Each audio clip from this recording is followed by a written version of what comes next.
اس لیے حضرت عمر فرماتے تھے کہ اپنے آپ کو خیر کے کاموں کا عادی بناؤ. جی ہاں، کیا وہ اس کے عادی ہو گئے؟ اس کے عادی ہو گئے تو اس سے کیا ہو جاتا ہے کہ ہلکا ہو جاتا ہے کہ مجھ کا عادی ہے. تو نیک کاموں کا بھی عادی بننا ہے ہم کو، اور ناگواریوں کے برداشت کرنے کا بھی عادی بننا ہے. یہ ہم کو ہدایت ہے ہمارے بڑوں کی طرف سے کہ اپنے آپ کو خیر کے کاموں کا عادی بناؤ.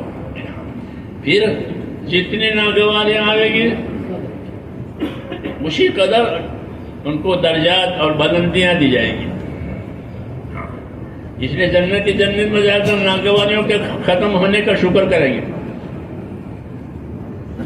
الحمدللہ الذی اذھب عنا الحزن. اللہ کا شکر ہے سب سختیاں اب ختم ہو گئی.